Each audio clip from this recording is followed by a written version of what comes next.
नमस्कार मु सत्यनारायण बेहेरा आपण मानकु SN Behera Odia YouTube channel को स्वागत करुच्ची।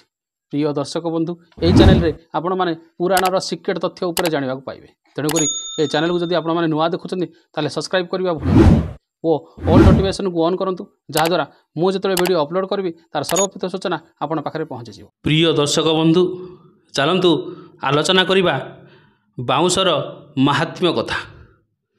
सृष्टि आरंभ रे बाउंस केउ केउ कार्य लगी यह सत्यजुगर कथा। थरे देवपर ब्रह्मा सबु देवादेवी और सबु मुनि ऋषि को डकाई एक महा गायत्री यज्ञ कले।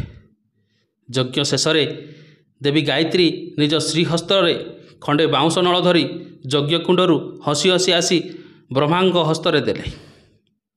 यह देखि देवपर ब्रह्मा देवी गायत्री को पचारिले एही महागायत्री यज्ञर फल कौन यही खंडे बाउंस।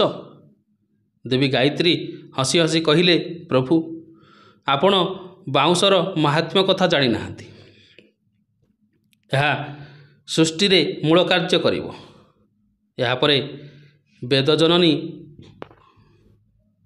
ब्रह्मा विष्णु शिव और बृहस्पति को संगरे नहीं विश्वकर्मा को उक्त बाउंस को मापी 8 खंड करी काटिबा को आदेश देले।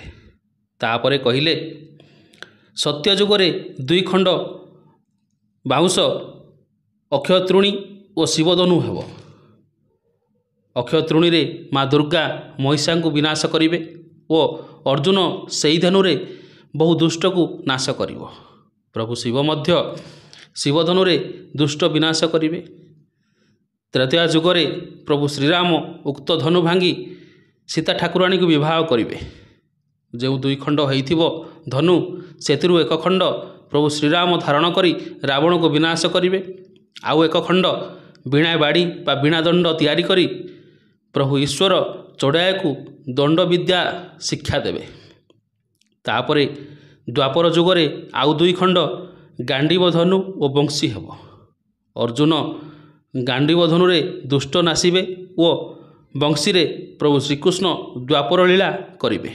अवशिष्ट 2 खंड एबे भी प्रभु श्री जगन्नाथंक गंताघरे अछि।